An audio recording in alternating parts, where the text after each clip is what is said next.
All right, thank you for being with us again once again. Today we'll be taking you on a topic called data reporting using SQL. How do you report the data using SQL? These are the things you need to know. Now, here it is. Data reporting using SQL. Data reporting using SQL. The step you must take first. First step is to load your data. Load the data first. Load your data. After which, you go to your SQL browser. Here you go to your file. The file is in export, import CSV file. Then this is our CSV file we are going to export. WAEC result. And this green. Okay. Now we have this WAEC student result. Now the first step, step one, we have load data.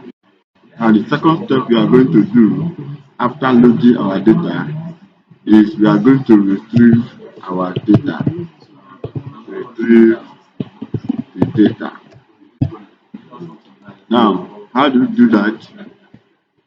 Come here to your SQL as usual. Select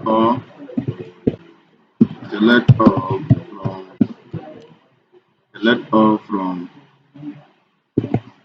WAEC, WAEC students. Select all from WAEC students. This is our data. You can see it has shown. This is what we need for the data reporting. Now, what we need to do here is how do we report this data using SQL? That is the first step. Now we have retrieved the data from database using our query, which we have done. That is this. Then the other step we must do is that we must know how to understand this data very well. We have the ID, the name, the subject, score, and the grade, which are the core important things. Now the next step you are going to do is filter the data. Filter the data using vehicles. Let's filter the data. How do you now filter the data? Let us filter the data. Then you come to your table. We want to know which of these students, how many students score A's in subjects. How many students score A's that have grade A? How many of these students have grade A in their subjects? This is how you report the data in SQL. You must know how many students score grade A. How do we do that? You come to your select all from WAEC students, where you can see now where grade where grade is equals to what? A1. A1. You have to know the student that scored A1, where grade is equal to A1. You can look at it. We have the student that scored A1 in their respective subjects. Population of students that scored A1 in this WAEC result. You can see them. Yeah. You can see we have reported them. Then after which now you can now take this to Excel by highlighting or writing with header. Student that score grade A. Now, what are we going to do about it? We open our Excel workbook, go to Excel and paste it. Now we paste it here. These are the students that score grade A. Students like grade A1, grade A1, students with grade A1. You can see it.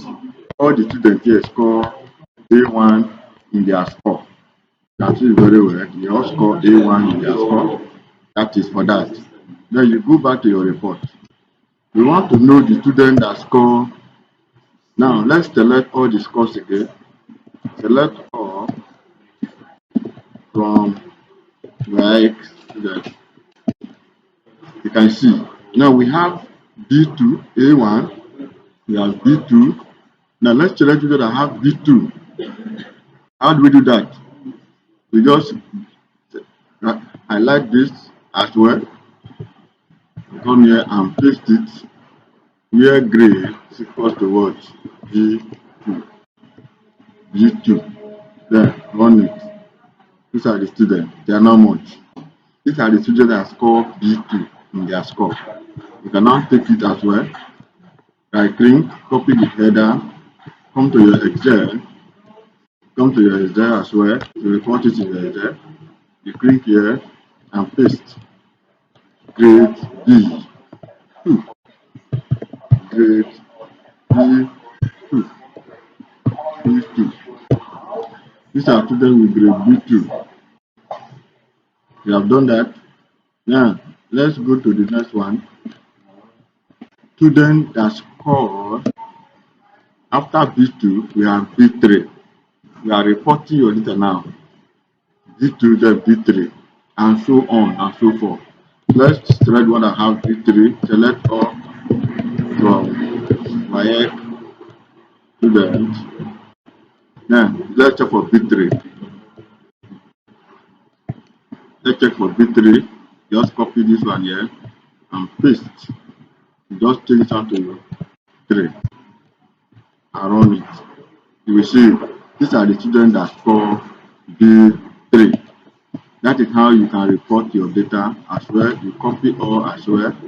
Right click on it, copy with the header, come to your Excel and select the student that score B3. This is how you can report your data.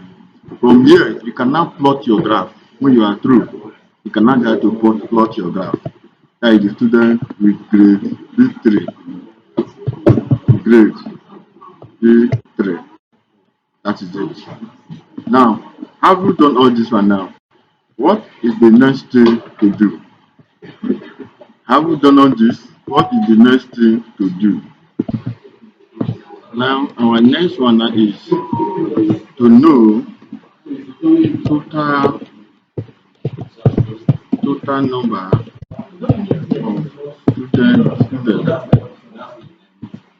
students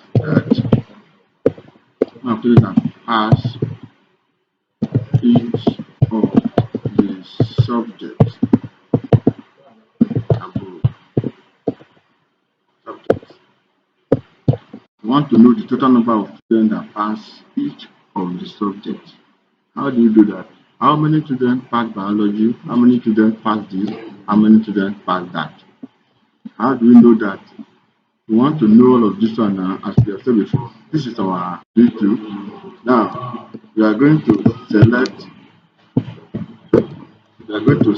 all from my student. Now, completing of students that score from chemistry, biology, mathematics, physics, English, the total number of students that score. What is the total number of students by each subject? How do we know that? See what we are going to do. We now say select subject, comma, count, count all, count all as total, as total, total subject, total students, total student from like ordered group by subject. Select all like that. Now you can see that the total number of students in biology is 17. Total number of students in chemistry 52, English 15, math 22, and physics 23. That is how you count the total number of students per each of the subjects. This is how you report your data. Having done that, you can copy your work, copy it, and move it to our Excel as usual. Move it here. You can see total number of students as subject. Count, count, count. What? Subject count. You can see subject count, subject count. Then having done that, go back. What you are doing now, you are reporting data according to what you be asked to do. Because when you are reporting your data, you have to know what you are asked to do.